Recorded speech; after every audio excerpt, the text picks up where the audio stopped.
Boy, the Pac-12 could use some good news, huh? Man.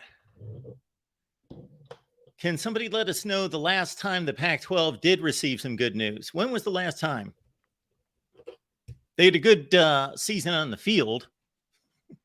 For them, a good season on the field. We will try to make something out of this. The latest from the Pac-12, San Diego State, the Mountain West. Good news and a good day, a celebration day for the Mountain West Conference. Welcome into the Voice of College Football. We break down the game we all love.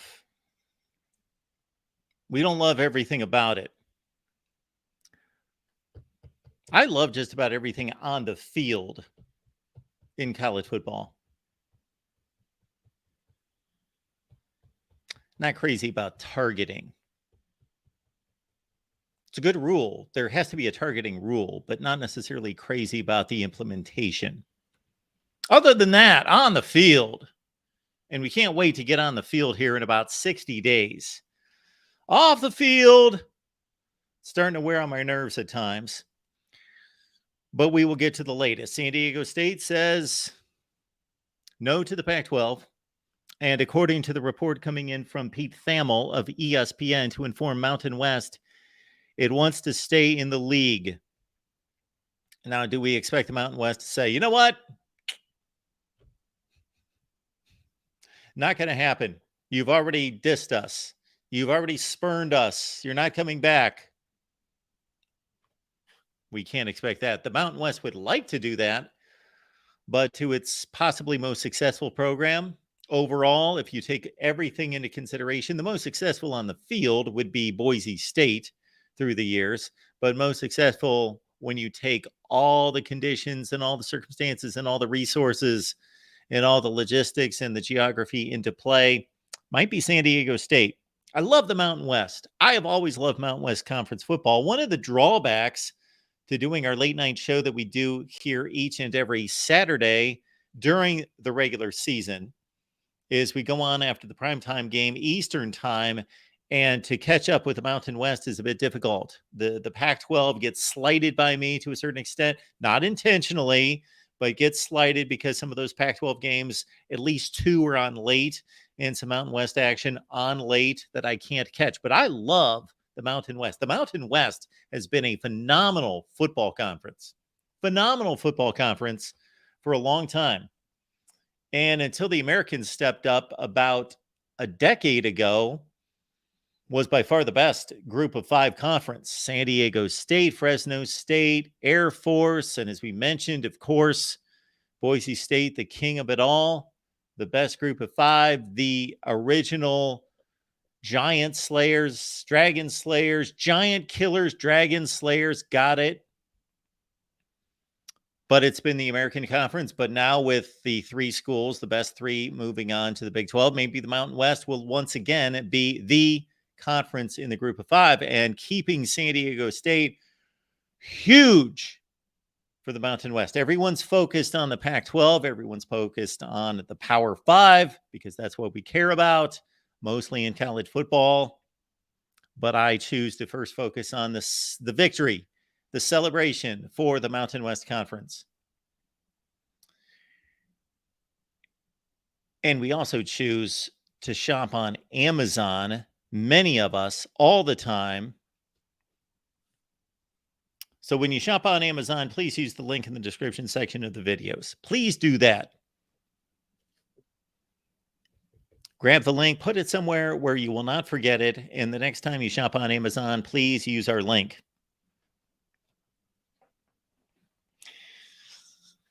I think that my constant pleas concerning Amazon, they paid off. They have paid off in spades, folks. Hold tight, brace yourself for these numbers. We typically earn about, again, I'm probably going to be pushed into some kind of Joel Osteen category when I say this because of the money undeserved money that's being just thrown at me all the time.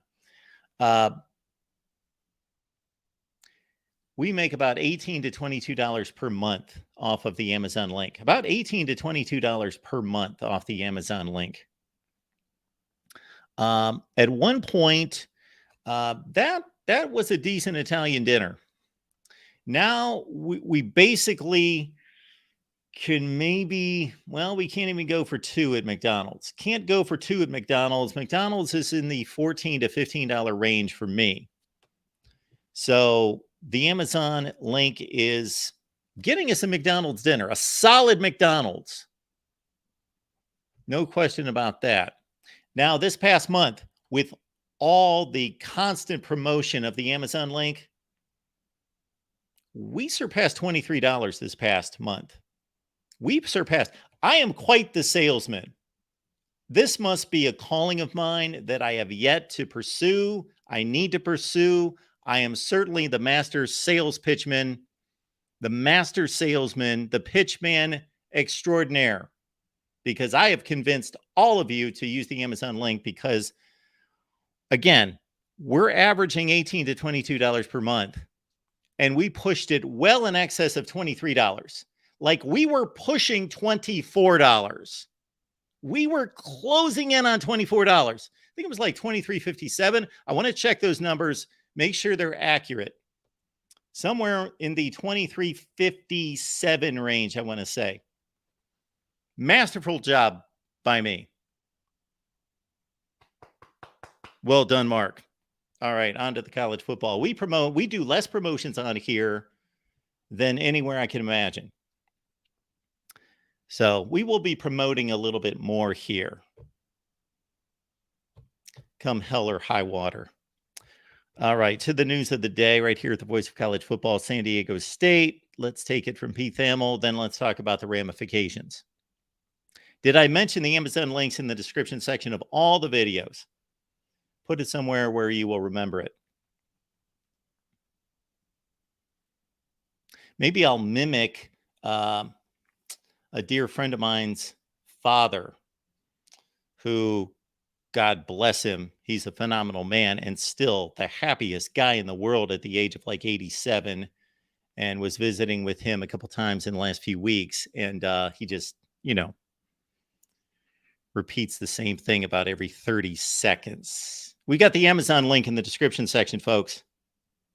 It's right in the description section. Grab it, put it somewhere where you will remember it. Won't forget it. It's the Amazon link in the description section. All right. San Diego State is expected to deliver notice to the Mountain West on Friday, today, that it will not withdraw from the league. A source told ESPN, Pete Thamel, reporting. The update from the school will be the latest in the back and forth between the school and the conference that began on June 13th, when SDSU informed the Mountain West it intends to leave the conference. Pie on face, mud on face. Let's get more grotesque and disgusting. You know what? On face. San Diego State. It's a good thing that they are one of the main players in this conference. We're leaving. Bye. We've given you notice. Oh, 2 weeks later.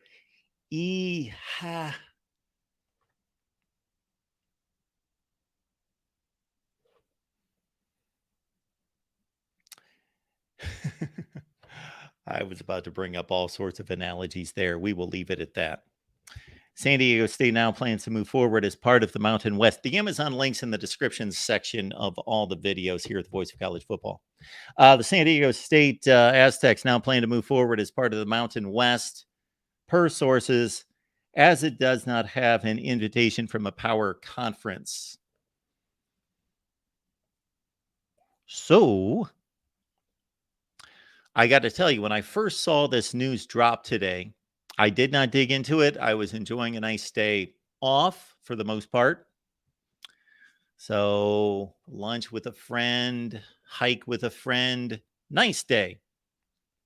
So I did not, I saw the news, thought, okay, we'll jump on this tonight, but did not see the comment made here. So Pete Thamel reporting The Mountain West had yet to receive any notice. Let me back it up. Per sources, as San Diego State did not have an invitation from a Power 5 conference. So I have got to say that I had this, if this is accurate, and that seems to be pretty plain, no Power Conference offer invitation. Seems kind of strange that there would not be one now, that there was one in the past. Something got screwed up here. If this is all accurate, something got screwed up in communication. If San Diego State is going to the Mountain West on June 13th and saying, see ya, bye, we're done. We're talking about a major university where they would have to receive confirmation after confirmation, documentation. All of it had to be in play, ready to roll, ready to be signed. All of that for them to then go to the Mountain West Conference and say, we are leaving. Only to come back a couple weeks later and say, ooh, sorry, we think we'll stick around. And that there was not an invitation from a Power Conference. I don't know how that gets screwed up. I got to think heads are rolling somewhere, right? Now, all will be forgiven. All will be forgotten to a certain extent. And this is a public relations nightmare. This is a debacle. This looks bad. This looks bad. When I read the article, when I read the headline, to me, that looked like just another death knell for the Pac-12. It looked like just another, that's a bit strong, death knell. It looked like more disparaging news for the Pac-12. We've thought for months that the San Diego State program would move on to the Pac-12, and that would be a reinforcement in Southern California for the Pac-12. We have discussed it on here many times, what San Diego State would bring, not as a replacement for USC and UCLA, but as a stopgap, a needed presence in Southern California for the Pac-12. And then when I see the headline today, San Diego State staying in the Mountain West, well, I thought it was by their choice. So there is if this is accurate, there is no other way to read into this except for San Diego State botched this. Or the Pac-12 turned its back on San Diego State, which I cannot imagine, although it's telling us right here, no invitation from a Power Conference. All right, maybe they were asking for too much. Can't imagine that. I would think that they would have wanted either an equal share or a lesser share, because it's going to be so much more in regards to media rights revenue than what they received in the Mountain West. Okay, the news emerged on Friday because it marked a significant deadline. And we talked about that on here, and that's been outlined by our guy, Tony Altimore. If San Diego State were to leave the Mountain West for the start of the 24-25 season after June 30th, we've already talked about this weeks ago with Tony, it would need to pay nearly $34 million, up from about $16.5 million. So the buyout, the exit clause, $16.5 million up until June 30th. Voila, it's June 30th. After June 30th, starting on July 1st, $34 million. So that is enough. Okay. These universities are large enough to absorb $17 or $18 million, but they don't need to. That's not a smart move. That's not a wise move if you can avoid it. And there's no reason based on everything that's in play, except for, of course, the Pac-12 media rights deal that is still hanging in the balance. So it was my thought that San Diego State was certainly wanting to make a decision prior and make a move prior to this deadline. However, they were waiting for the Pac-12 to sign a deal, or to be given enough confirmation from the Pac-12, enough evidence, enough indicators from the Pac-12 that they were confident that there would be a media rights deal that would exceed the Mountain West and make it viable and wise for them to move from the Mountain West to the Pac-12.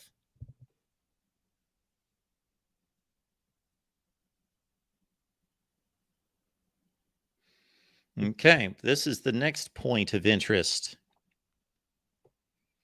So that $34 million that would need to be paid starting tomorrow, July 1st, as opposed to the $16.5 million. That means, according to this article, that San Diego State is expected to be in the Mountain West just for the next 2 seasons, as it's unlikely it would pay the $34 million to leave prior. Does anyone out there know what the Mountain West Athletic Conference is worth, what the media rights deal is worth per team, per school? I've got to think it's in the, let's see, the Pac-12 was somewhere in the 28 to 38, $32 million range. I would think that the Mountain West would be somewhere around 8 to 11 million per school. So to make up $18 million over the course of 2 seasons, you would only need to make $9 million more. That's very basic math. The math is correct, but obviously we're not taking into consideration a number of other costs that I'm sure are in play moving from conference to conference. But if they're going to be in play in 2 years anyway, may want to get a jump on that. With inflation being what it is, may want to get a jump on that.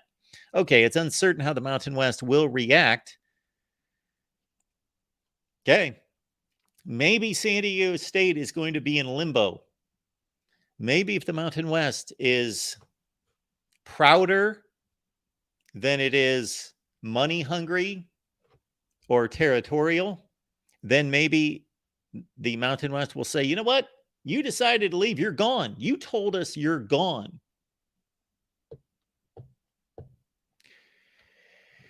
It's informed San Diego State after the June 13th letter that it had accepted the school's notice of resignation. Reminds me of a recent Andy Griffith that I saw where Barney had resigned like 14 times through the years, and Andy just filed it next to the previous one. Included in the process of withdrawing is the removal of San Diego State President Adela de la Torres' seat from the league's board of directors and the withholding of payment to put toward the exit fee.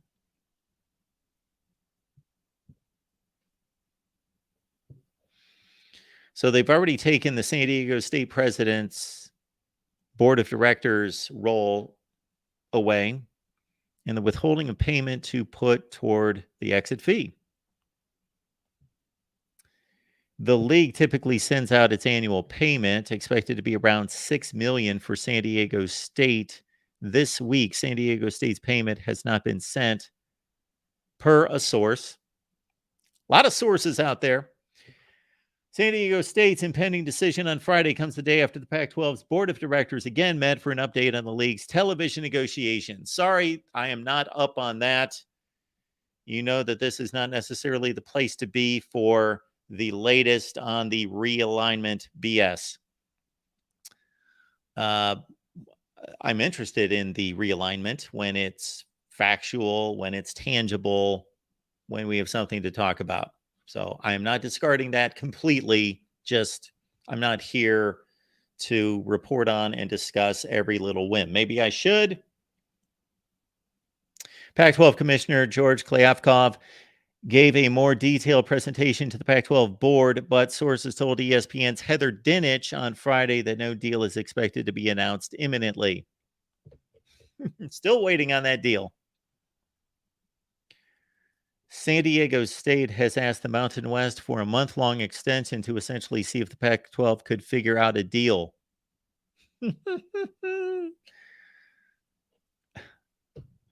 The gall, the audacity, as the initial letter pointed to unforeseen delays involving other collegiate athletic conferences.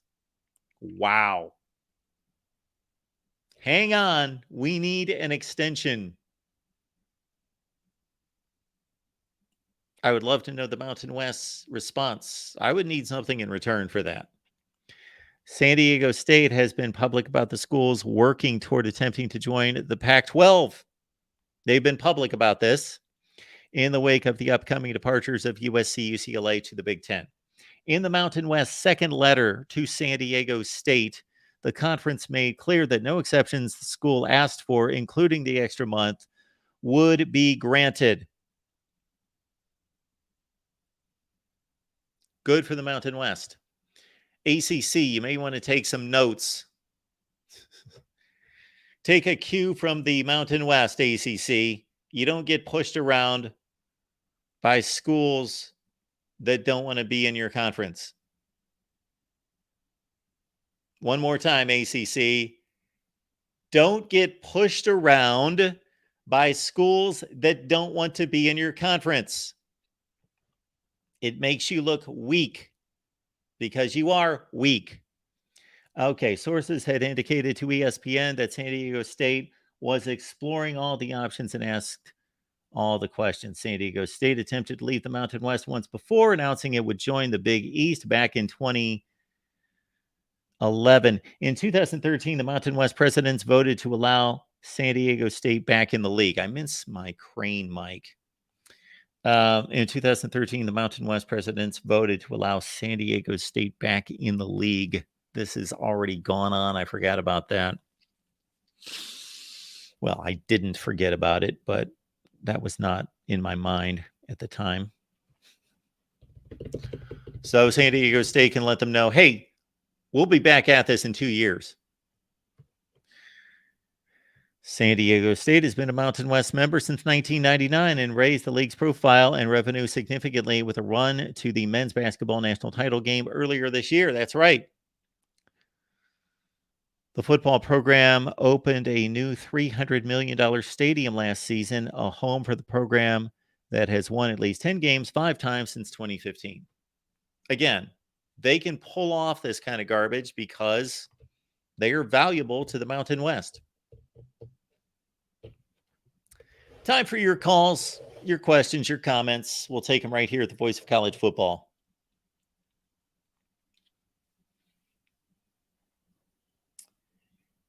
You can also contribute at Venmo, PayPal, and Cash App. Just search Mark Rogers TV. Appreciate everyone being here. We had to bring in our set designer. We brought in our set designer tonight to set us up with all Pac-12 helmets on display, as you can see. Besides them. The top 2 shelves. It's all the Pac-12 we have. Then we also included, I cannot remember who sent me the Nevada helmet. It was one of the first ever gifts to the Voice of College Football, and I want to thank that individual. And it's a longtime viewer who used to comment all the time. But we love the Nevada. I love the lesser known. The non-elites, I like to focus on more, except for nobody watches those videos. Somebody requested a App State and I can only blame myself. Somebody requested an App State and Marshall preview and prediction. So I will knock those out, even though probably about 8 people will watch those. So we got Washington, Stanford, Utah, Washington State, Oregon State on display. What is left of the PAC conference. We have left the link in the description section of the video. Man, I'm getting good at that. I've done it again. I have left the link to join us here at the Voice of College Football in the description section of the video. Huffer Billy Paw. Eric? Nevada? Eric? That sounds familiar. Anyway, Yes. And we also left that in the chat. I will do so here again. If you would like to call the show, we don't have to talk about this San Diego State business. I know there's all of about 4 of you who care about San Diego State. However, when it's attached to realignment, people seem to care about schools that they never watch. People are fascinated with the realignment talk, of which about 97% is garbage. All right. We appreciate Super Chat coming in from Eric. Where can I find the Amazon link? I've forgotten. Well, Eric, thank you so much for asking that. I appreciate that. Thank you so much. If I would add this comment, this Super Chat contribution right here, add that to the Amazon revenue for the month, I think that pushes us comfortably past $25. Thank you, Eric, for that. It's in the description section of the videos, is where it is.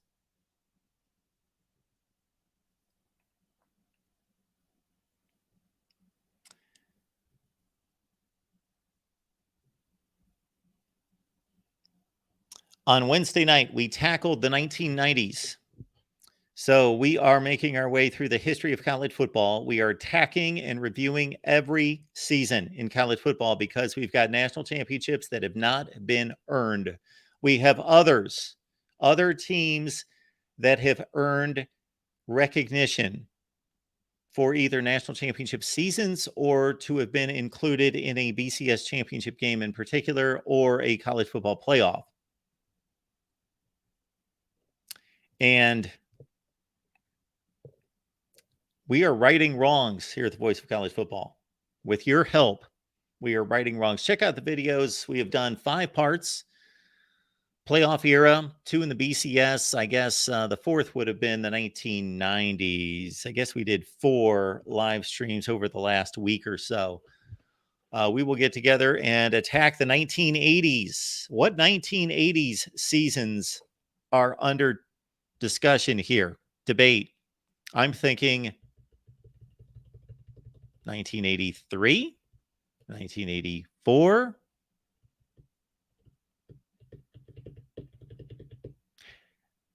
possibly 1987, no, 88, no, probably just, we've got 1983 and 4 are the big years. 1983 and 84 are the years that we need to truly attack. Mike Fort says 86. Okay. But that'll be a whole lot of fun. That's not the link to call in. DeReal, set me straight. I don't know what happened there. I don't know. But we will set you straight with the link here. Thank you so much for letting me know. So the link is in the chat. And again, we don't need to talk about San Diego State, but again, this is bad news for the Pac-12. I don't care how you slice it. I don't know any other way to slice it because they need a presence in Southern California. And this was the presence, and a presence that wasn't going to come anywhere close to taking the place of USC and UCLA, but something. And basketball does count. We ignore it most of the time, but basketball does count. And their program is rather good, from what I understand. They must be. They went to a championship game.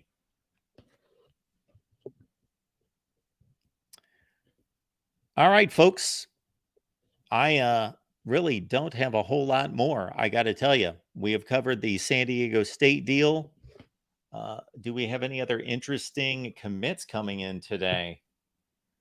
I track this about. I go to the commitment list about 5 times a day to make sure I'm not missing anyone.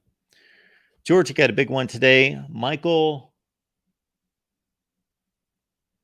Uini, 9th rated offensive tackle in the country, top 30 player in the state of Texas, top 150 player. Miami got themselves a cornerback, Romanis Frederic Jr., 82nd rated cornerback, Fort Lauderdale. All right, let's go to the phone lines. Larry's here. Larry, what's going on? Not much. How are you, Mark? I'm good. How are you? Good. Just waiting for you to do a Pac-12 show. It's been a minute. Yeah, it's been a while. It's been a while. Our friends that do the Pac-12 show, I guess, well, they've taken the off season off. Yeah. Hopefully they'll get this reconvened. But Oh, no problem. yeah, I would love to do a Pac-12 show every week. Yeah, there's a lot of us that are left starving by the roadside on that front. In terms of media coverage, or in terms of these latest the latest storylines here with San Diego State? Oh, well, I was talking about your show in general. A lot of us would always love to get on your Pac-12 shows, and so that's what I was talking about, the hunger. Yeah, we I think haven't those had it. guys are just taking the Yeah. anything you can do for us there, Larry. So, by the way, of course, as you've noticed, the guys that control that show, for the most part, they are headed to another conference. I know those buggers. So we need some help there. Yeah. So yeah, the expansion talk has been pretty on fire as of late. The SDSU thing, boy, that was kind of one of those. I don't know why they didn't get things worked out before this date, but I kind of understand it. The Pac-12 has a lot of stuff they're having to figure out in trying to find people that's going to air their stuff. And so it's just taken a long time to find that. So they can't get anything drawn up and legalized. So you can't make it legal yet without the legalities of a media contract in place to sign to say, to give San Diego a definitive number. The Pac-12 media rights deal previously ran around the 28 to 32 million dollar figure, correct? It was so it was 21 from the networks, but then you had the Pac-12 network. Okay. It was a 3 billion, I believe it was 3 billion 12-year with 12 teams, which was roughly 21 something a year per team. The reason I bring that up is, and I talked to Tony about this, and this was one of several points that I made in trying to determine, would San Diego State feel comfortable striking a deal with the Pac-12 prior to a media rights deal? And I would think, if you're earning $10 million a season in the Mountain West, maybe. Yeah. And you could have made 30 million a year in the previous deal, but let's say that gets sliced to 20 million. If you're going to make 10 million per more, plus all the other benefits of playing in a Power 5 conference beyond that. Oh, any group of five is going to jump at any chance. Even like you're mentioning the money, even a half measure is better than what they're getting. So given the opportunity, they would have went. So how do you read, and I stopped on this point, and this one surprised me, where according to the Thamel article here, San Diego State no longer has, or maybe never did, which I can't imagine, an invitation to the Pac-12. I think it was a verbal, like, we want you to join. They've done all that, but what's going on in a boardroom goes on in a boardroom. Why would the Pac-12 not want San Diego State now? They do. I'm sure they do, but how can you make it legal? You can't make it legal. You can say, come on over. But if you're a university, you're not going to give notice to the Mountain West, a real resignation letter, without having a solid contract in front of your face. In other words, I'm not going to sell my house if I wanted my neighbor's house and he says, I'm going to sell it, I'm waiting on the buyer. And if I don't have a place to go, I'm not putting my house up for sale. So, until something's under contract, I mean, I'm using a different analogy. Sure. The analogy works. The only way I could counterpunch it is that, and I don't have a real life scenario, but if the purchaser of the home, of the buyer of your home, had a long history where they could show this is what we do all the time and we hit the mark every time, then that would be different than just blindly stepping out. And the only reason I say that, to liken it to this situation, is San Diego State would be leaving the Mountain West, sure, with no guarantees. The dollar sign lines in the contract would be blank, but aren't they just generally going to be guaranteed to make more money in this conference? Yeah, they would, for sure. I get it. I don't know. I don't know why they wouldn't take the leap of faith. But because that's what it is. And Tony and I did talk about that. And I did say, it's one thing for us to say, let's take a leap of faith, but it's another thing for individuals whose careers and jobs are on the line to take a leap of faith and say, yeah, we're going to jump to this conference that still doesn't have a media rights deal. And when we hear some far-flung ideas that certain schools may jump ship somewhere else, well, then maybe they won't have a conference, like even though it's 90% certain that we're going to just simply go into the PAC conference and make more money, there's a 5% chance that it's going to dissolve and then we are out. Right. And so, I've been on other shows and they know the deal. I've heard that the 10 schools are going to stick together, but it's just everything's been verbal. So, who's to say it doesn't go away? If all 10 schools are staying, then I imagine San Diego State will be added. I mean, it's 17 million to leave early. So it may just be they're a year behind, is all. They may have to wait another year. According to the Pete Thamel article, it would be 2 years. But to your point. Yeah, I thought they have to give 2 years notice. I haven't read that article. Same idea. Right. But if they're giving 2 years notice and leave 1 year early, and it's 17 million, wouldn't that be the same situation June 30th, 2024? Yes. It would be a 2 year notice with a 1 year early, which is still the same amount in the bylaws. So that's just my take on it. I feel bad for SDSU.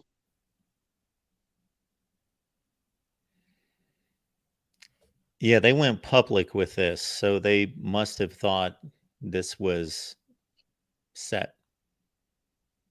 Yeah, if I was them, I would have took the leap of faith if I had enough information to believe that was going to work. Like we were talking about in a real estate situation, pre-qualify letter, all those stuff, all those things.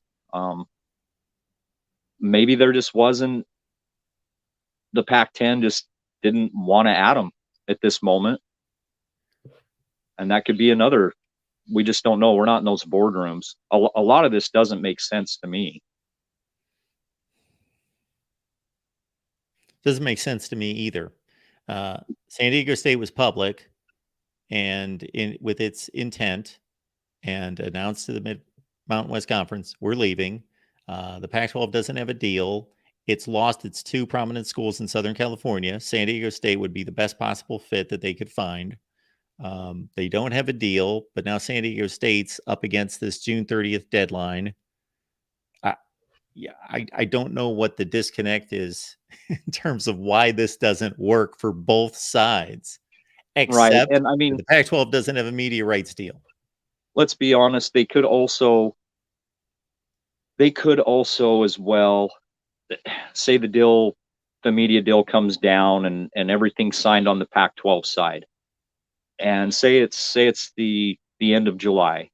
San Diego State could still try to negotiate an exit lower than the 34 million, because Texas did it, Oklahoma did it, all the AAC schools did it. I even believe, didn't the former Big 12 teams, they worked out something. So Maryland it may cost did. them a little more, but maybe that to them and to the Pac-12 is just the route to go. Maybe it costs them a few more $1 million to leave in a month. And maybe they need to do that legally to give notice. Yeah, but if they're looking for, to give notice, but again, if some of the projections in this article prove to be true, the Pac-12 still at that point won't have a deal. Well, like Pete Thamel reported today, the structure is the accelerated structure, however he put it. Basically, he said, he got confirmation that the deal is in front of the presidents, a comprehensive deal. And I've been talking about it for a month. The situation is they're trying to lock in linear. They've already. I mean, I know Tony's probably not going to be able to talk about a lot of things, and I'm sure he has some information, but he's not. He can't share certain things. It's been in place for a while.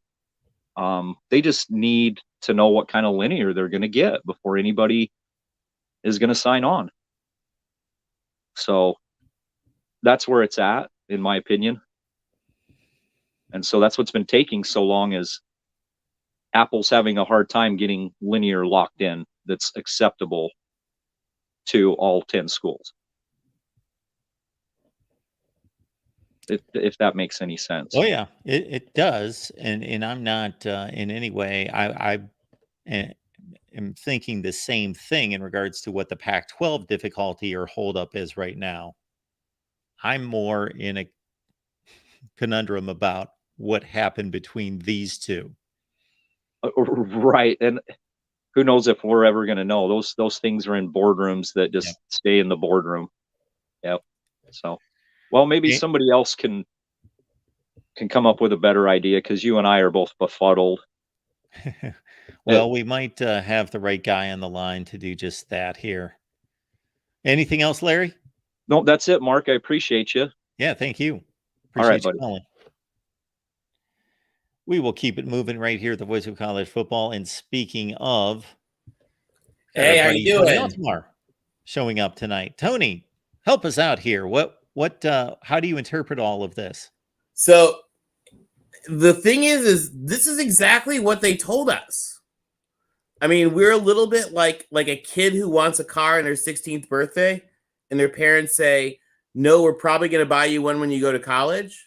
And the kid says, well, we the fans are like a kid who's like, well, but can we have it on our 16th birthday? And the parents say, no, you can have it probably when you go to college. And then they write a letter to the Mountain West commissioner and tell her that you're not getting a car. And then on your 16th birthday, you all of a sudden are all having tantrums online because you didn't have get a car. Like we literally know from the San Diego State letters that they were not going to have this resolved on June 30th. Now, we all hoped they would, but they told us they were not going to. We know from the Pac-12 presidents that they were not going to have this done by the end of the month. We all hoped that this would be done just because we were like a kid who wanted a car in their birthday. And we were told directly by the president of the school that they were not going to have it done on the 30th. So I do not understand everybody's like consternation about this. Well, this is where I'm missing it, Tony. So the Uh-huh. portion with the Pac-12 and the media Yeah. rights deal, I totally get that portion of it because they've been telling us, the people who know, the presidents have been telling us for months, this could be down the road. We're working on it. So Yep. I am not in any The way. thing is you want, and I know the way you're thinking on this, Mark. I'm guessing, or I'm assuming I think I know. You want them to make the logical thing where they say, you know what, logically, we know we're going to add you. We know you make sense. It's strategically stupid not to add you, so let's do it right now. Like the just let's run away and get married, kind of a thing. But they have told us they are not adding anybody until their contract deal is done. And the reason for that, so kind of that's like what I'm not Larry's analogy. understanding, Tony, is Yeah. that I'm understanding that all of us have been, I'll take myself out of it to a certain extent. And by the way, I cannot understand why they didn't have the darn thing done in February. So I'm explaining, I'm not defending. Sure. Because, I thought they should have had the stupid thing done in February and figured it out. But that's a whole nother so I have been one, and my approach. I try to be measured. And And by the not way, emotional. I like Mozart's ghost answer. Just build your own car. Is that I have certainly analyzed the Pac-12's position Yeah. and taken certain shots at the Pac-12 and been very reasonable in my thoughts concerning their position, but also thought, okay, this isn't helping them. This is not helping them. This is not helping them. However, at the point where it was very clear, and this was months ago, that this deal, the media rights deal, was not going to be signed for a long time, I've laid off. Okay, they've stated this. They've let us know this is still a work in progress. Where I'm befuddled is San Diego State coming out and, well, first of all, notifying the Mountain West that they're leaving. Well, they didn't, though. They said, can we chat about a deal to get out of here? I mean, that's the thing is I feel like people are very much like putting blinders on. It's a very businessy type thing. Like they said to the Mountain West, hey, this is not going to be done by June 30th, but we think we're probably going to leave. Can we get an extension and talk about the fee? And I don't understand why that, and it's confusing to a lot of people, apparently, that they, especially sports writers, are really befuddled by, they're like, but San Diego State said. But the thing is what San Diego State said is, this is not going to be done by June 30th. Can we get a month-long extension and talk about the fee? So we all wanted it done. I wanted it done. I wanted it done in February. But I mean, the other thing is, I agree with you 100% that they should just figure out a way to do it. I wonder if, and this is just thinking in like higher education terms, 1 year is not the end of the world to them. And so they may say to San Diego State, like, this is going to take us another month or two. And if you need to wait a year, then you wait a year. Yeah. That may be their attitude. I don't, I'm not in the room, so I don't know. But to people in those roles who are doing, 10-year capital campaigns and 30-year facility plans and stuff like that, 1 year is not, we're acting right now like this is a meltdown, when literally San Diego State told us that it was not going to be done by today. And I don't mean we like you. I mean, we like the entire football world right now today is in absolute meltdown over something that we literally knew was going to happen. No, 1 year does not double the exit fee. 1 year just means that they would do it the next year for the same exit fee. Now, if they do, like, and Larry brought it up, I mean, everything's negotiable. So far, the Mountain West has sort of held tough and said, we're not going to negotiate. That might change. I don't know. Maybe in a month or 2 months or a month and a half, they ink their deal and they announce their thing and they've negotiated it all. In all honesty, it's none of our business and it's not our money. We just are curious.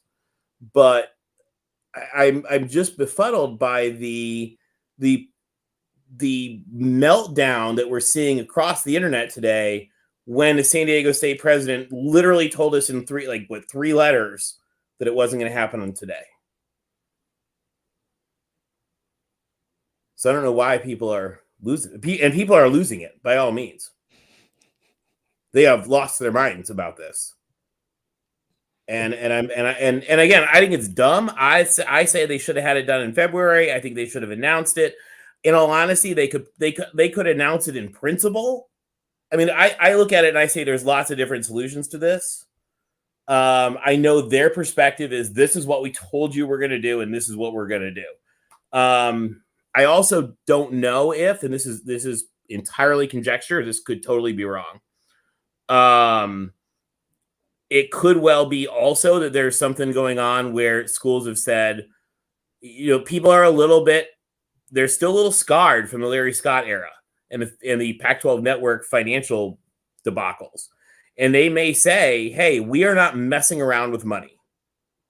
We're not taking anybody on conjecture. We're not taking anybody on faith. You can handshake till the cows come home, but we're not making a contract until we have the money lined in.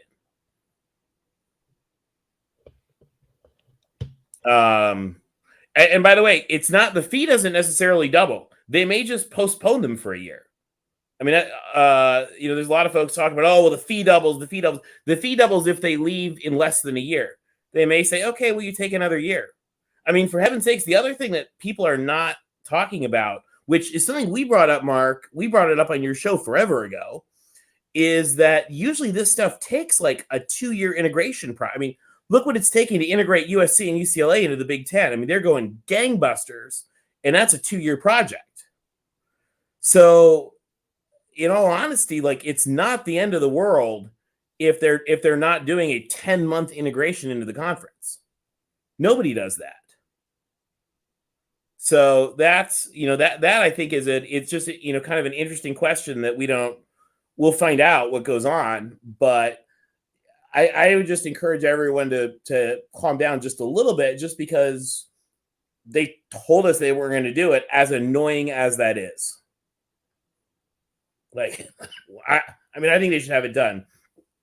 I mean, and we'll also see, I continue to be told if somebody was going to leave, they were, excuse me, sorry. If somebody was going to leave, they would have already left a long time ago.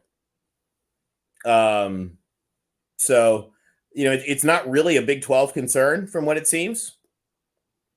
So, they'll kind of just do it on their own. Again, I wish they would take some step, because I think that their PR people have completely botched this. Beyond completely botched this. Because they should be managing the PR element and communicating plans, communicating strategy. They communicate nothing. But then again, remember, this is the same conference that added Stanford and literally didn't tell anyone until 4 weeks before Stanford was going to join the conference for play. When they added Stanford. So they have a history of very much not, when they added Oregon and Oregon State, they didn't even tell the ADs they were going to have the meeting. So there's a long history of them not really caring what the public thinks. And I think it's dumb. It's really dumb. I think they should be. We have seen from the Big 12 that you need to be out on top of the PR, and the presidents have decided that they do not want the public engaged in this. And I guess they're willing to pay the price. I mean, if they go, and I'm looking at what they're saying, and based on what we saw from Ross Dellinger, and by the way, remember, Ross Dellinger is very good friends, direct friends, not professional contact, but direct friends with the president from Arizona. So whatever Ross Dellinger says, we should take with gold. And from what Ross was describing, I can't imagine that they're going to have this done by media days. And that, I think, is insane. Absolutely insane.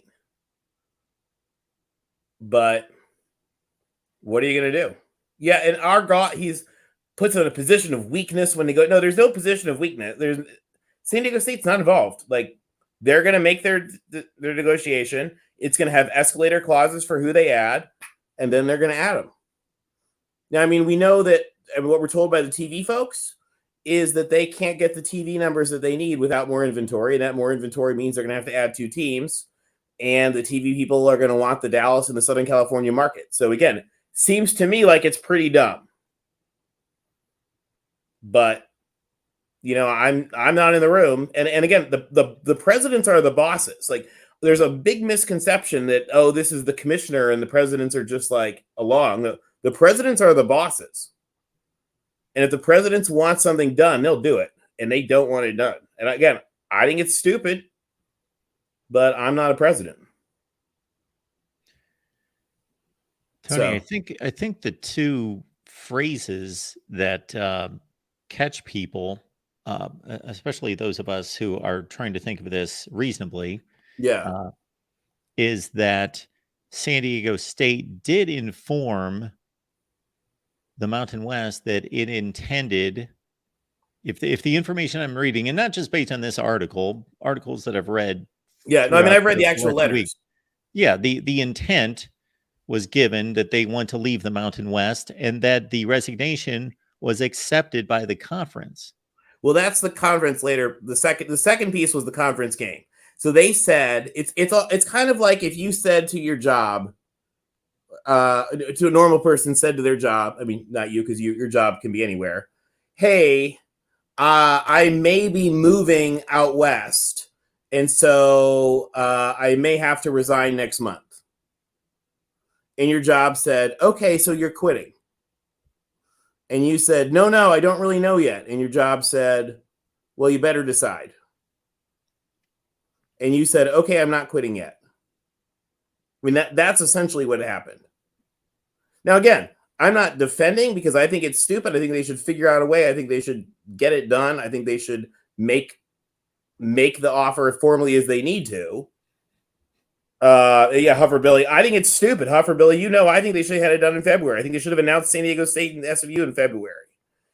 But they're and part of it comes back to, if you guys remember, when all of the Big 12 schools applied to the Pac-12 in 2021, the Pac-12 president said, is this going to cost us, are we going to get less money for this? And the answer was yes, and they shut it down immediately. And that, I think there's some of that sting, like with the legacy of Larry Scott, and piling up, by the way, the legacy of Larry Scott, the bills continue to come in. Their answer is going to be, until the finances are locked in, we're not making a move. We're not going to risk costing us more money until it's locked in. And again, I would have found a way to do it. The other thing, by the way, that is not being talked about, and I don't know if they're talking about this in the room or not. I do not know. But in most cases, the conferences finance the buyout. So if they want San Diego State, and no, AMAC, it wasn't just USC, it was a number of people, and it had nothing to do with inside information. It had to do with, are they going to make less money? And the answer to every question for a Pac-12 president is, if we're going to make less money, we're not going to do it. That's the stinging burn piece, I think, that comes as a legacy of the Larry Scott mess. But yeah, I mean, again, like I said, I would say to them, find a way to do it, but they have decided we're not gonna do anything until the contract is locked in. And I almost wonder, and I don't know this either. I mean, I haven't talked to any of the presidents about this, but like, I almost wonder if there's also an element of them saying, like, this is what we said we're going to do, and so that we're going to do it. But, San Diego State has certainly, it was also a weird thing, by the way. Like, San Diego State released all those letters really fast. So I don't know what the PR game was with that. They could have sat on those FOIA requests for like a couple weeks or something. They could have taken, 7 days, 14 days, 30 days if they wanted. And they released them like almost overnight. So I don't know what PR. I'm sure there was a PR game going there. I don't know what it was. But it sure would be nice if they just get it done. Anyway, sorry, I know you got people Absolutely. waiting. I didn't mean to take it off the time, but yeah, but I just wanted us to all remember that as stupid as and annoying as it is, they told us it wasn't going to be done today. Thank you, Tony. Anything Thank you. else? No, that's it. Appreciate you being here. All right, I'll ping you later about something else. Absolutely. All right, Thanks, talk to Tony. you later. All right, bye. Tony Altimore, here to clear things up. If you follow us here at the Voice of College Football, you know that I do not track this on a daily basis. I do look up realignment every day to see if there's anything that I consider to be meaningful, substantial, and that's when I post a video or start up a live stream. It's when I believe that there is substantive news, which I believe that to be the case today.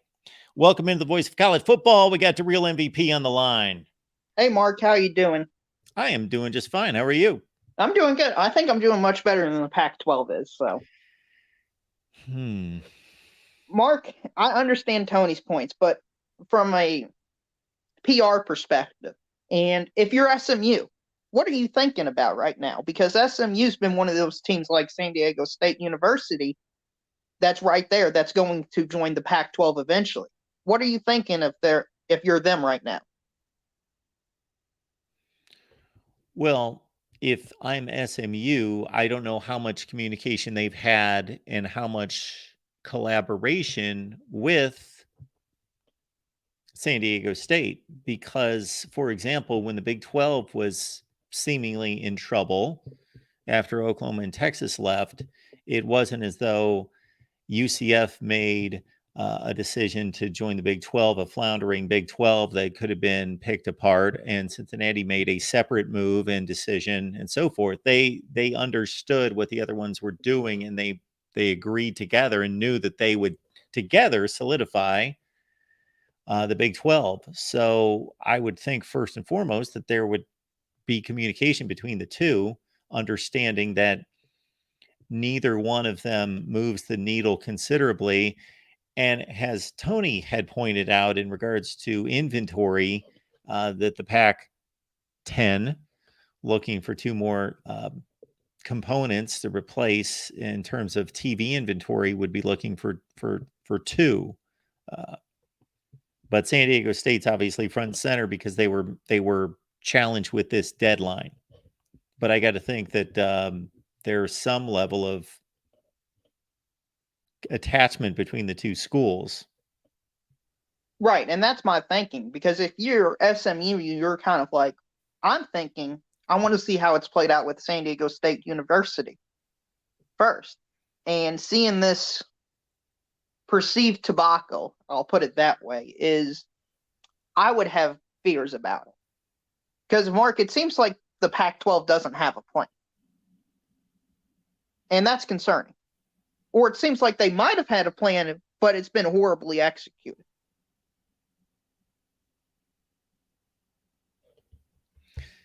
Well, I think the Pac-12 was blindsided by the decisions of USC and UCLA. I think there are a number of sources and indications out there that let us know that they were not anticipating that. So they were taken by surprise, and that is still less than a year ago. And so now they are pursuing the two most viable candidates for the league, and that's for a number of reasons, SMU and San Diego State. So I don't know if they don't have a plan. Their plan is to sign the best media rights deal possible and to take on the two best football and athletic commodities they can in the Dallas and San Diego markets, and then to move into a 12-team playoff, securing themselves to have at least one spot in the playoff. You're right about that, Mark, but I guess my question is, what was the gap between the Big 12 losing Texas and Oklahoma and adding 4 schools? And how does that compare to the Pac-12?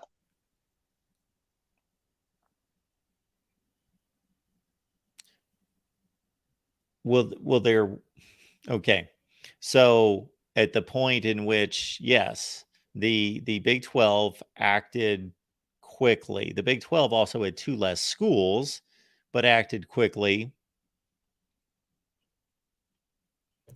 So Right. They did have 2 less schools, but I can also counter and say they added 2 more schools, or they're projected to add 2 more schools than what the Pac is but doing. now that they've done that, you got to understand, and I'm not defending the Pac-12. I've certainly not been a fan of the Pac-12 and the way it's been. I expected it to be.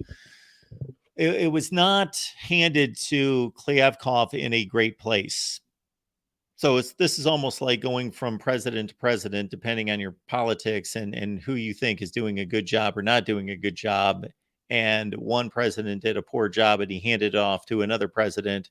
And that president can blame the previous president and his supporters for doing a poor job and putting him in a bad position, but he did nothing to improve the situation. So that's George Klyavkov right now.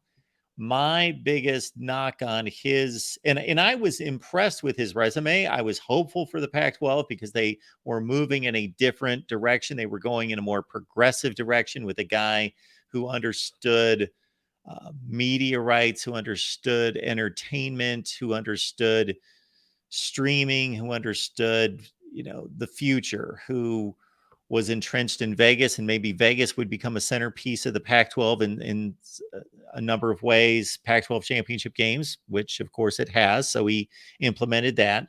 But you're talking about a place where people love to vacation and spend time, and that they were the conference that could take advantage of one of America's great vacation destinations. And he's done some minor things to help the league, but the big gaffe was over evaluating his conference.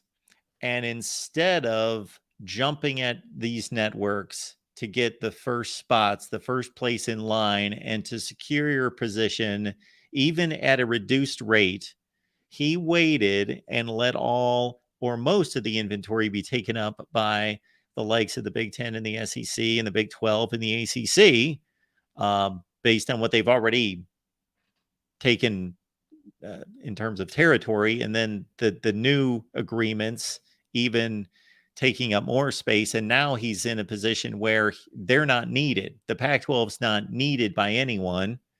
They're an add-on. For any of these media platforms, they're simply an add-on. So they're not needed. They're not a prized commodity. So I thought by waiting, and I said this, it's easy to tear it down, and hindsight's 2020, but I said that a long time ago, that the Pac-12's not a valued league compared to the other ones. So why wouldn't they get in the door first? Maybe sacrifice a few $1 million, but stake your claim, get the ESPN 1030 spot, get the Fox time slot, wherever, stake your ground, get it. And at least you've got something and you're a player. But they've waited for all that inventory to be taken up. And now they're sitting on the outside. Right. And Tony said something that was interesting. He said he doesn't expect the Pac-12 to have media done by media days, which it seems a little bit ironic within itself. But how if you're George Klyavkov, how would you handle that, Mark? Would you address the media during media days? Would you just ignore them? Absolutely. Absolutely. I would address it. I would get in front of it. That is usually the best way to play this, because he's going to be asked, every coach is going to be asked, every athletic director is going to be asked, and the only saving grace for the Pac-12 is that they have the least covered media days of any of the conferences, and they have the shortest time window, and it's broadcast on the Pac-12 network and no one watches it. But the headlines across ESPN and Fox and CBS Sports, and pick your high-level site, the voice of college football, is going to be that the media rights deal is not, it's going to be, the football headlines are going to be so suppressed and in the background, and the media rights deal conversation is going to be everything at the Pac-12 media days. Right. Right. I agree So with that. I think it's a PR nightmare because I they think can't win that. They can only damage control. right. And if you're damage control, you're already losing. Yes, But it's just how much are they going to lose by? Are they going to be able to craft a decent narrative and craft a positive outlook that most people aren't going to buy, but a few will, and craft it as well? Yes, damage control, but the damage control is going to be, yes, they are in a losing proposition for sure, but how much are they going to lose by? That's all that we're waiting to see. Mark, I guess I'll leave you with the most important question. What is the percentage the Pac-12 dissolves? Like In what time frame? in the next, let's say 5 years, 3 to 5 years. And when I say dissolves, I don't mean completely goes away. I mean kind of like what the Big East did. They'll have a few teams, but they'll be nationally irrelevant. They'll have maybe an Oregon State, a Washington State, a Cal, like 6 teams left, and that's it. Like the big 6 players will all leave. teams. Yeah. And well, at that point, they will have to add. Then what is the playoff going to do with them? What is the committee going to do with them? I think honestly, in 2026, they might just renegotiate the playoffs and just take away their spot and say only the SEC, Big 10, ACC, and Big 12 get a guaranteed playoff spot. And the Pac-12 is considered a group of 5 conference if it were to go that bad. Okay.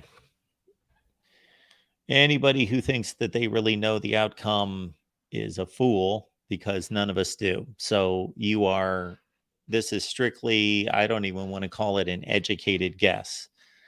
But the media rights deal, I don't know that it's in jeopardy, but a quality media rights deal is probably an improbability, to be kind. What I would consider to be a quality deal would be to have at least a prime spot on ESPN. And I'm not talking about prime time. I'm talking about the 10:30 window, 7:30 West Coast. At least have one of your best Pac-12 games on ESPN every Saturday night. And then have some spot. I hope that they are begging and pleading and trying to fit this. Shoot, I shot a video probably 9 months ago that said, go to ESPN and Fox and lay everything out and say, we will do whatever you want for Thursday and Friday nights.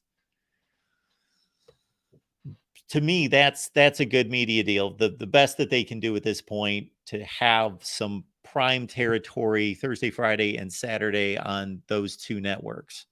And then supplement that with, the streaming is important, and it's becoming more important by the season. So let's not discard streaming and say, oh, that's crap. It doesn't matter. Nobody can find it. Well, people are finding the NFL, and I know the NFL and the Pac-12. We're talking about, the difference between the Super Bowl and, the Pee Wee championship game down the street. But people are finding the NFL on Thursday night on Amazon. So it is becoming more of a normalcy. So that is important. So and you want to be with the big heavy hitters there, Apple, Amazon, and then I don't know what they're thinking about the future of the Pac-12 network, dissolve it or do something. I don't know what that's going to be. But that's what a good media rights deal looks like to me at this point. And if that happens, then I think that the Pac-12 has a survival rate in the next 3 to 5 years of 80%. But if that doesn't happen, if they don't have an ESPN game or don't have a Fox game, maybe they only have one per week, or, whatever I just outlined is only about 50% of that. And they're relegated to streaming almost exclusively and Ion TV or whomever, then I think it drops to 25%, 30% survival rate. That's pretty bad, Mark, because I think that second option is more likely at this point than the first option. It's not looking good for them, but I feel the worst I feel for is the Washington States, the Arizona States, Oregon States because, they've got some passionate fans, but who's going to want them? Yeah, they're in a tough spot because they are big-time football programs, but they're not big enough to be attractive to the big conferences, but they don't want to kind of drift off into obscurity and be playing San Jose State and Air Force every week and playing in the Mountain West, but that might be the future. Yeah, that might be it, Mark. Anyway, I got to get going. Good talking Thanks to to you. Real. Good luck to the Pack. Go fight on to them. Appreciate you being here. We'll keep moving here at the Voice of College Football. Chris will take your call in just a second. I want to address this by AMAC. You want to put the Pac-12 up against the NFL on Thursday night? Yes, I do. This way. The Pac-12 has no chance against the NFL. I understand that. However, first of all, let's understand we already have college football games on Thursday night. There's already college football on Thursday night, and it does rather well. Does it pull NFL numbers? Well, of course not. No college football pulls NFL numbers unless your name's Ohio State, Michigan. Like we're talking about like a handful of games a year. Tennessee, Georgia, Alabama, those games from this past season. Okay. Thursday night, I'm pulling numbers out of the air to a certain extent, but I'm pretty good at this and pretty close. I worked in the industry for 19 years. I get it. Well, longer than that. But anyway, a typical Thursday night. The NFL game is usually not that great of a game, but still people want to watch the NFL. And on Amazon, I don't know how much these numbers have been diminished, but believe me, they've been diminished. I'm a prime example. I am not a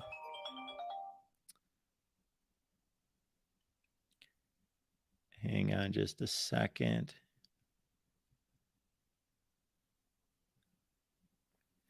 I am not like Mr. Technology, but at the same time, I'm running YouTube channels and platforms and websites and so forth. I understand technology fairly well. I can stream, so I'm somewhere in the middle. Okay. I love the NFL games on Thursday night. They were a priority, even though I'm a college football guy, they were a priority over college football for me. I would watch the NFL games more so than the college football games. Everything's being equal, that the games were decent. But once they went on Amazon this past season, it never crossed my mind that the NFL games were on Amazon. I would have to see the score on the bottom line to be like, oh yeah, that's right. The NFL played tonight. I'll check out the highlights, or the replay would be on the NFL Network. Okay, I'm saying that to say that I know that their numbers were diminished. They're making a play for the future, but there's no question their numbers were diminished significantly this season. Now that's going to lessen as people become accustomed to finding the NFL. All right.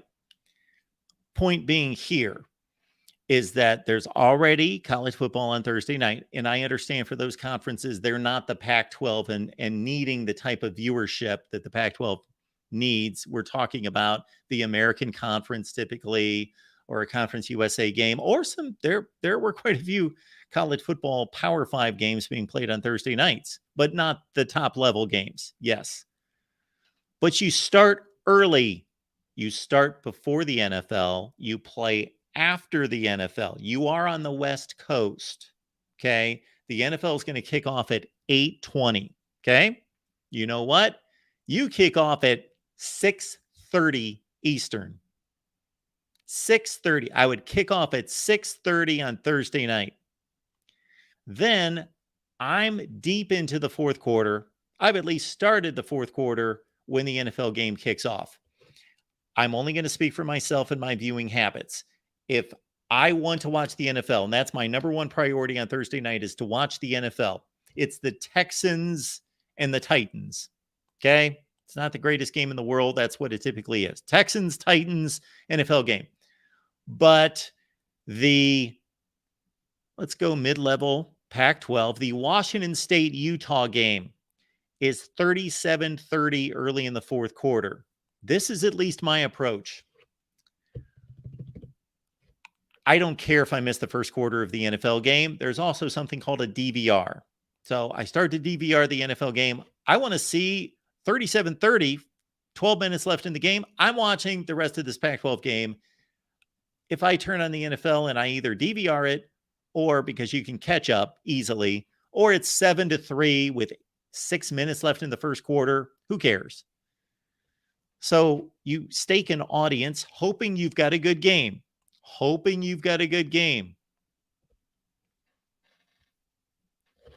Conundrum. Understand that Washington State, Utah is far better a product than most Thursday night games. Okay.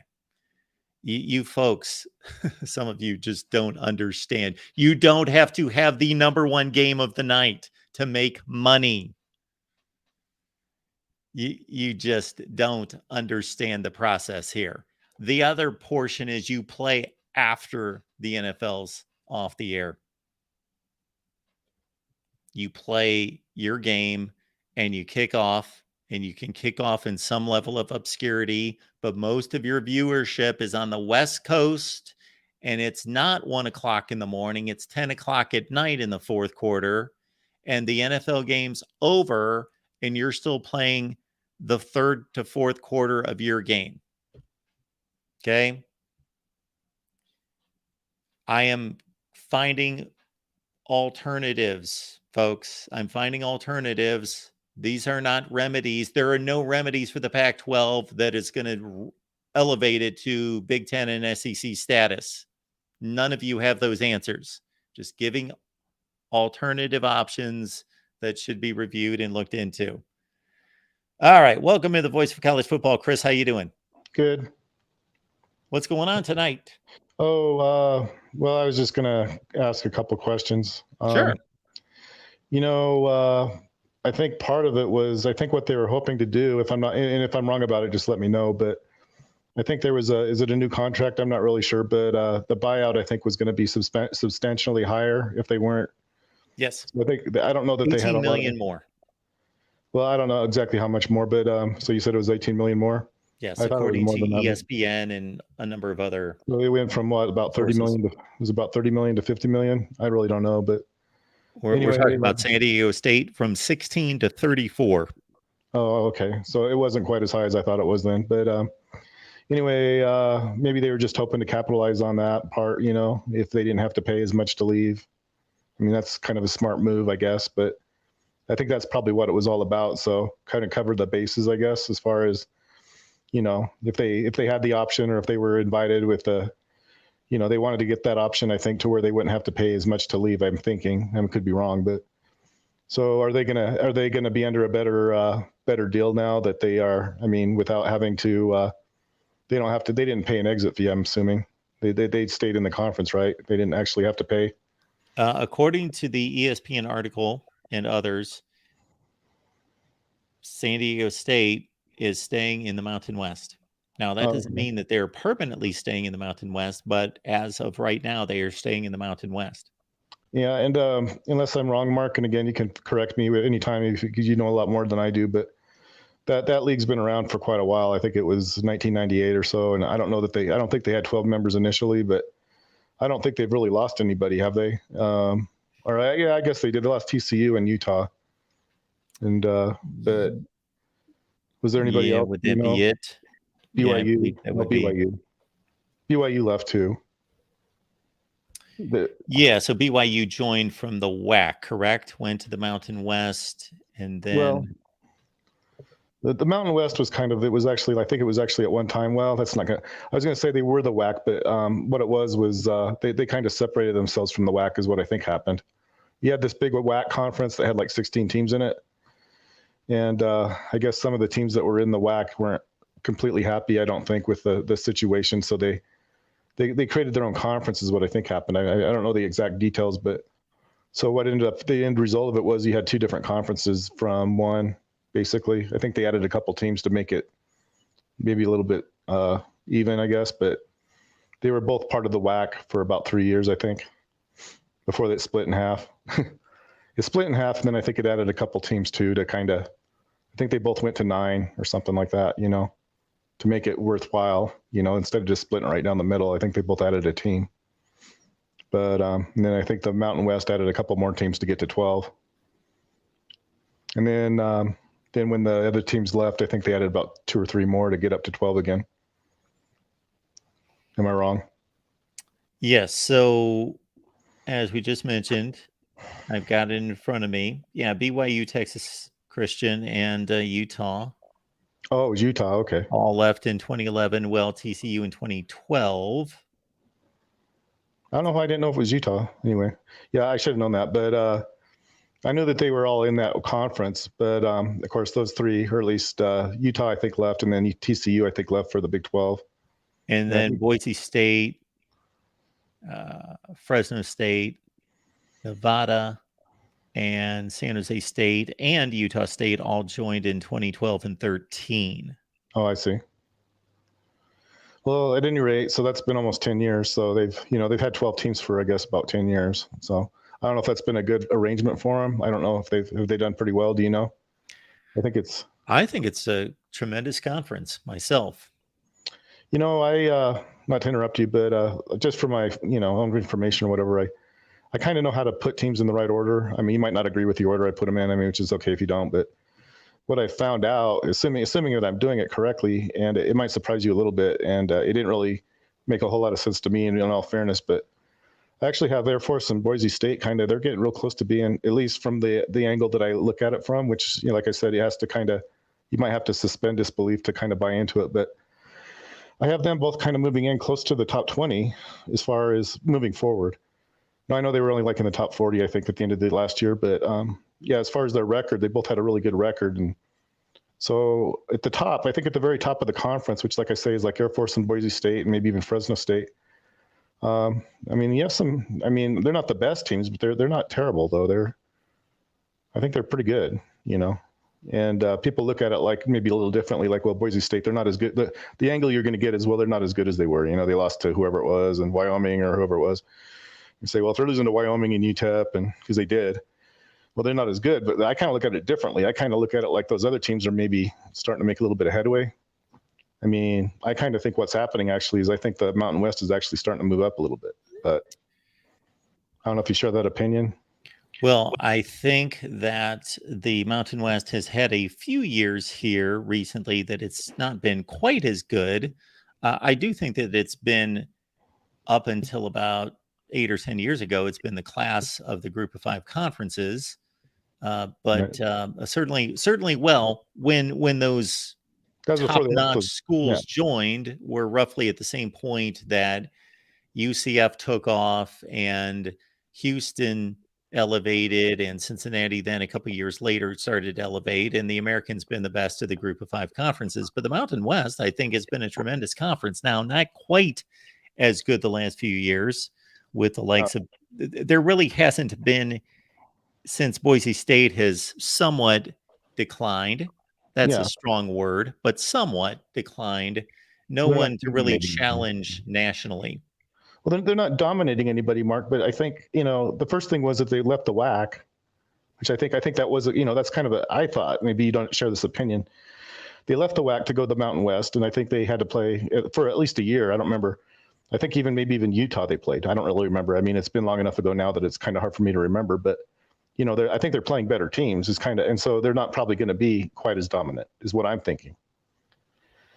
But I don't know. Well, I don't know that there's been really a loss in value, or I don't know what you want to call it, but I mean, yeah, they're not ranked at the top anymore, but that's kind of a hard position to stay at anyway. I mean, for anybody. Sure. I mean, absolutely. No, Boise State, I think, is what they have accomplished as a football program since the early 90s is pretty phenomenal. Neat.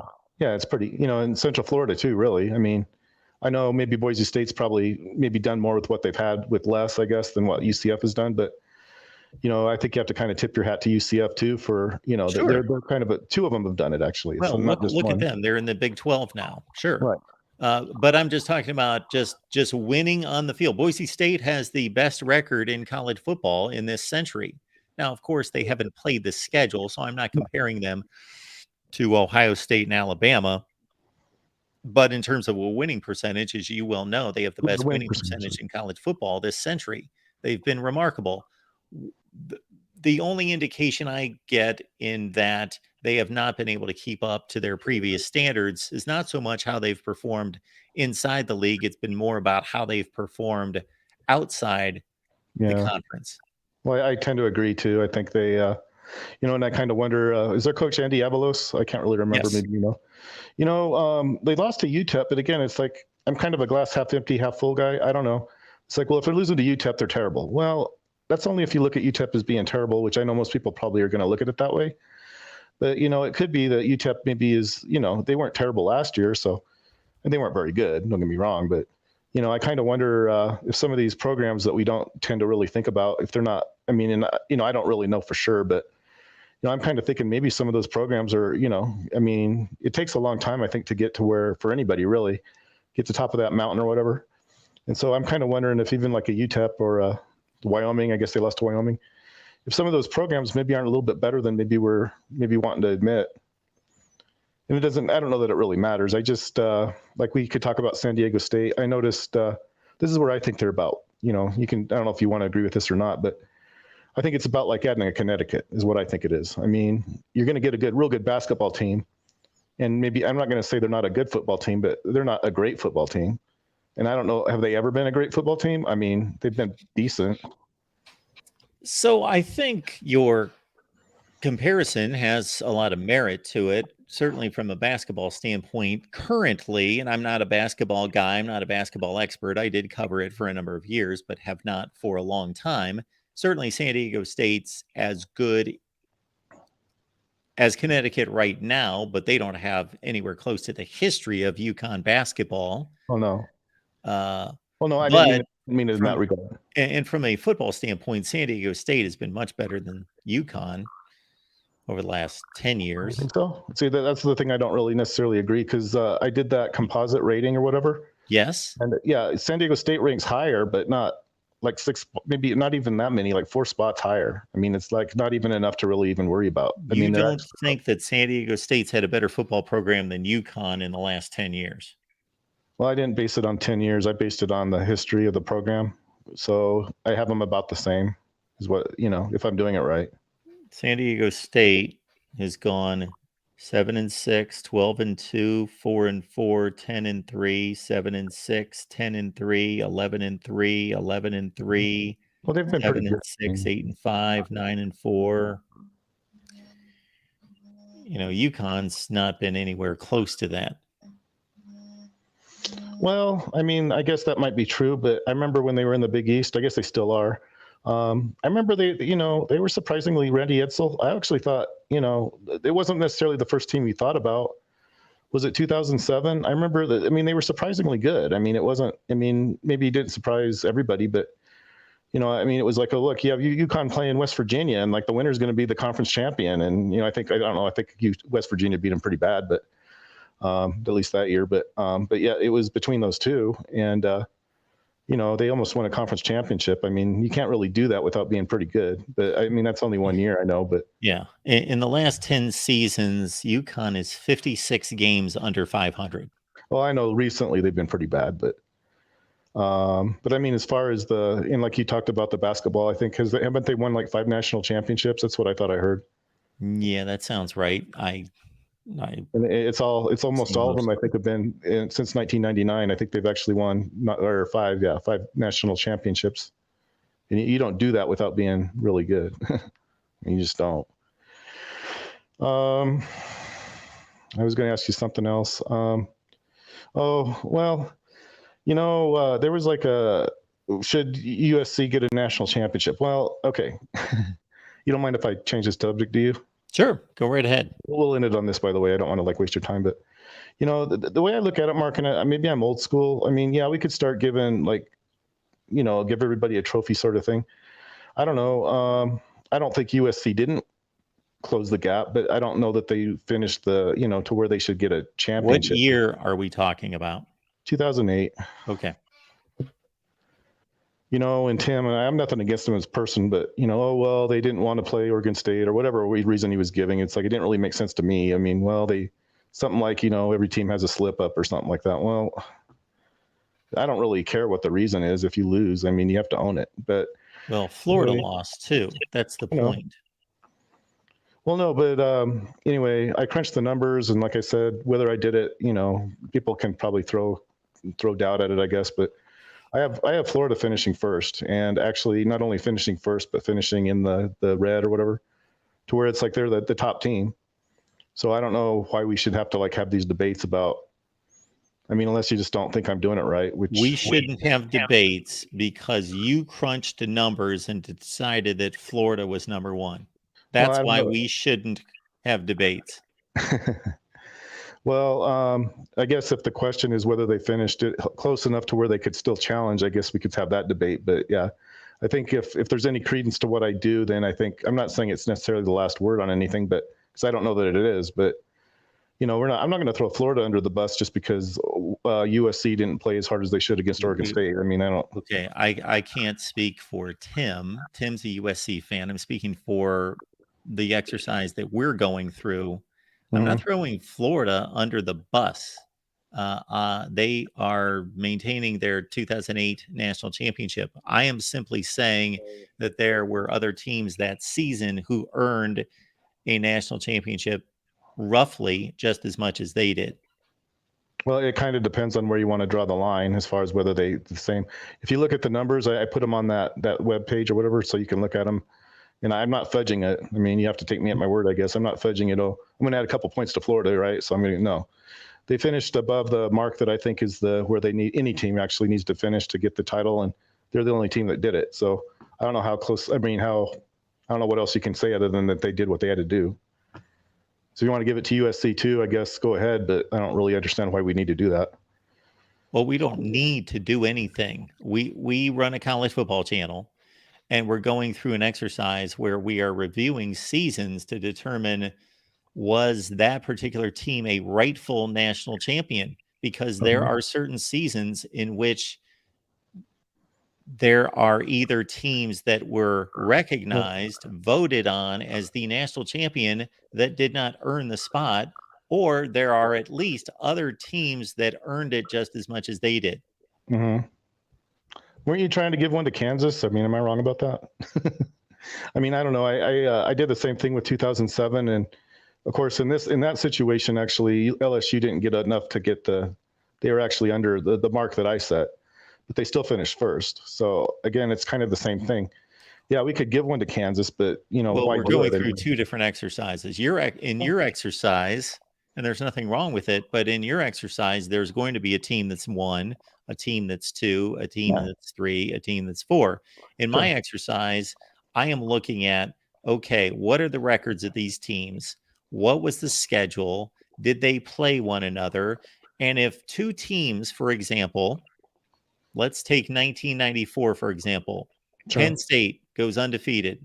They play in the Big Ten. They won all their games. Okay.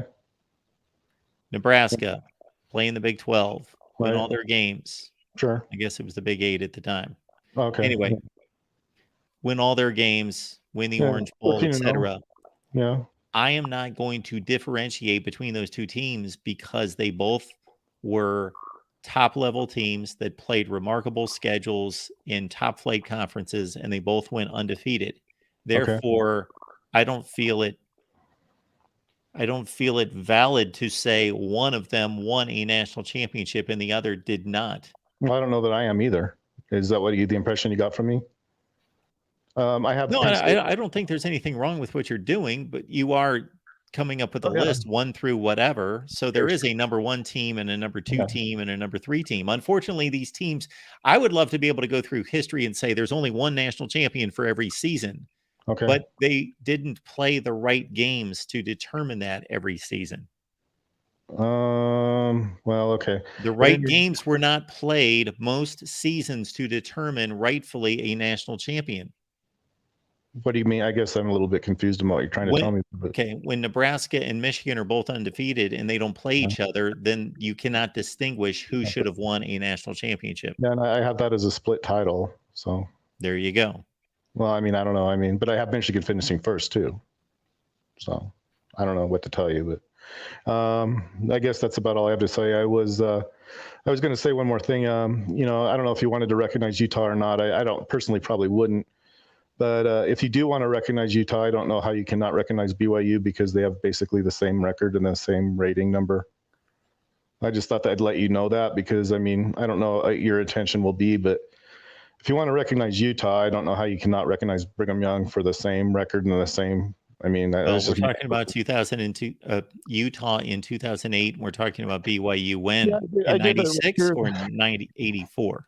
I mean, any complaint that you might have about Utah, which I don't know. I mean, I'm not saying they're two different teams in two different seasons, but I got the same. I mean, I got the same, basically the same number for both teams. So I mean, so if you're going to want to put Utah as like a national champion, I don't know how you cannot give one to BYU for the same thing. Is what I'm trying to say. In 1984. Yeah, in 1984. Yeah. Well, I've already produced a video, and you know what the outcome of that video is.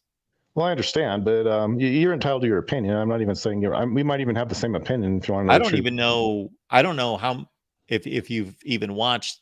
You've commented many times to that video. I don't know if you've watched the video.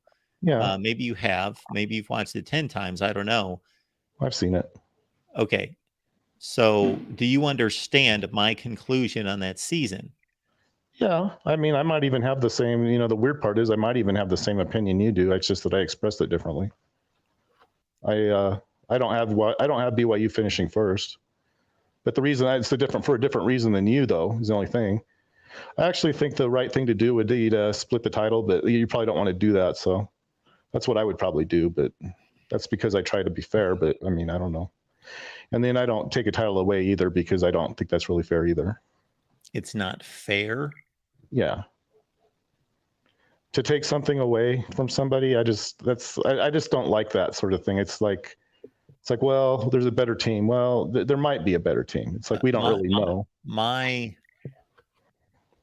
My process isn't about who's better. Well, what is it about then? I'm not making a determination on who's better or who would have won a game. You will never hear me say, unless somebody asks me my opinion, I'll make an opinion. Of course, I've got an opinion on it, especially if I've seen the teams play. Sure. But I will not, that's not how I determine who rightfully wins a national championship in any given season based on my opinion of who's better and who's not. Like, I'm not saying, well, I think Nebraska is better than Michigan in 1997, so I'm going to give them a national championship and take it away from Michigan. No. They both, in my eyes, earned a national championship. Well, it's sort of how I look at it. I don't know that I look at it any differently than you do, but I mean, maybe in the way it's delivered, sure, but. So there are other years in which I believe that the team that was recognized as the national champion did not earn it.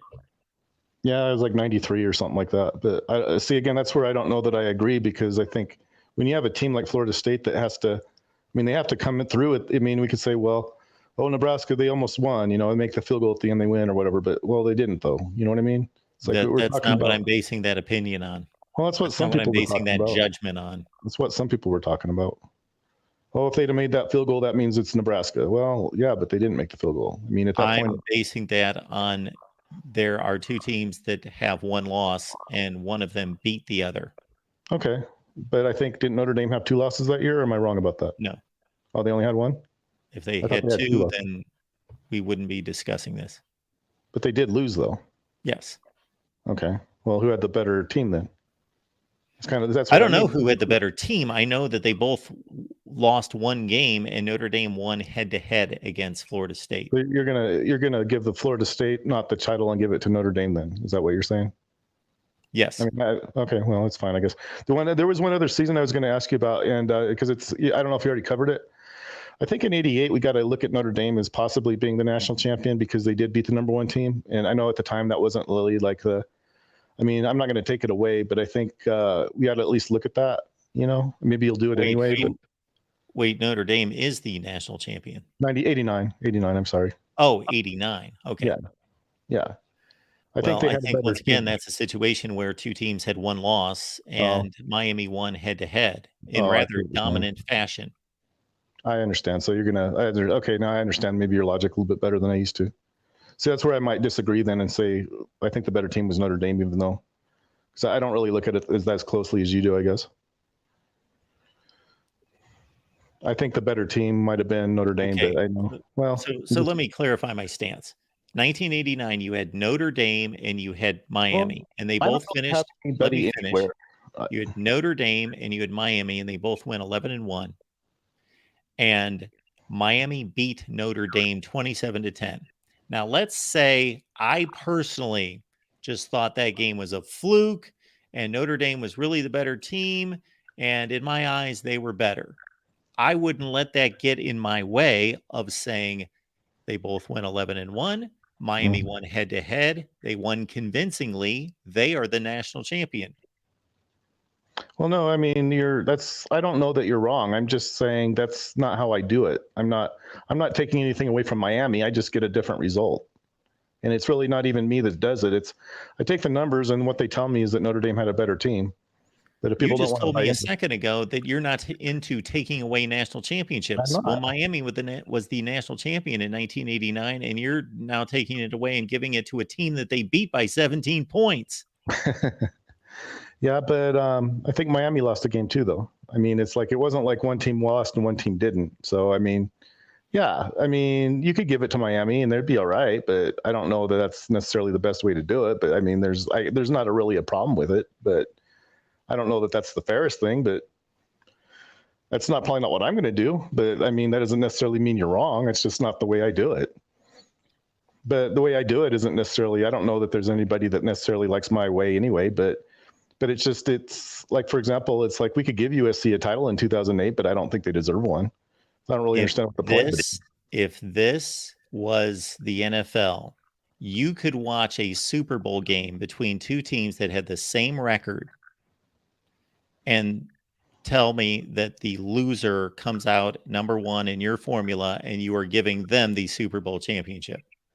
Well, I don't know. I'm not taking it to that degree, but if you want to use it that way as like your way, that's fine. I don't know that I even have an issue with it, but it's just not the way I do it. I mean, I don't know what else to tell you.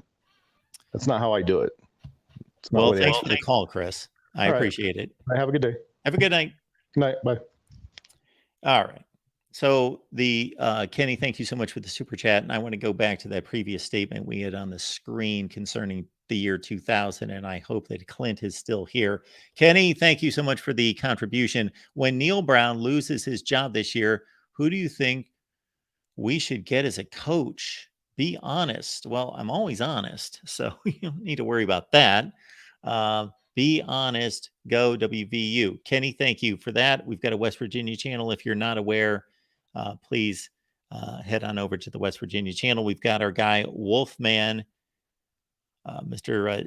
Dale Wolfley, who goes live each and every Monday through Thursday on the West Virginia channel at 4 Eastern time. He's got great guests. Don Nealon a couple of weeks ago, Jeff Hostetler, West Virginia greats on the Wolfman Show. It's at 4 Eastern over on the West Virginia channel. Okay. If Neil Brown gets fired, well, who's going to be available? Who's out there? Not that a coach has to be available. You can just go get a coach. Who would go to West Virginia that would be a really good hire? I'm just going to think first about head coaches. Oh, man. Why don't you go after Jeff Traylor at Texas San Antonio?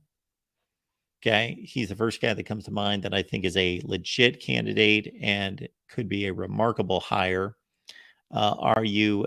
Della likes Rich Rod. Of course, a lot of West Virginia fans do. He was their last coach during the glory days. Jeff Traylor.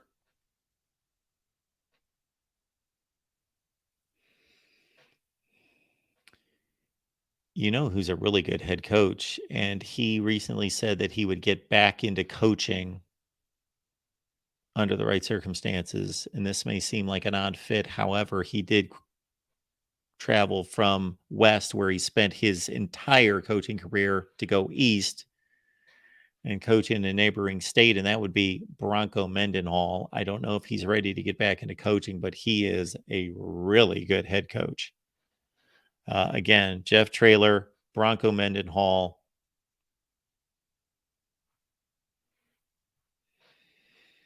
Who else? I'm guessing most of the best candidates would be, if you're going to take down a long list, would be offensive and defensive coordinators right now. But as I continue to think about head coaches,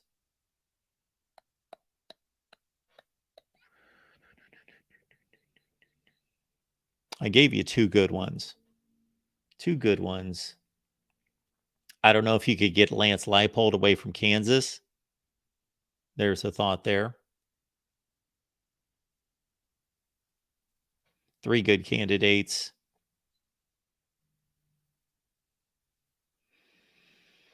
And that's about where I think we are. All right. Appreciate everyone being here at the Voice of College Football. Check out our recent previews and predictions on Washington and Wisconsin. We've got a few more coming here very soon. They would have been out earlier, but I was not anticipating this live stream. So we are working on Arizona and Mississippi State and North Carolina. Those previews and predictions coming out soon. So see how Wisconsin and Washington are going to fare here in 2023. We'll be live again here real soon. We will continue our review through the national championship seasons. The 1980s are next, right here at the Voice of College Football. And don't forget that Amazon link. Where is it? In the description section of the videos. And I think I forgot to address our guy. Well, there's Connor, but Clint was on to talk about 2000, the year 2000. Unfortunately, Oregon State, man, they lost a game and they lost to Washington.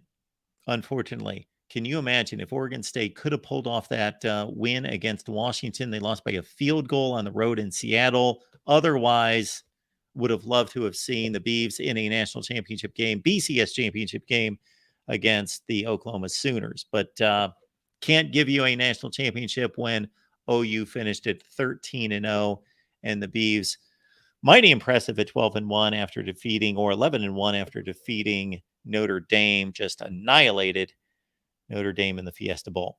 All right, we'll see everyone here soon. Lock it in here, subscribe, hit the bell for the notifications. That way you know when we go live.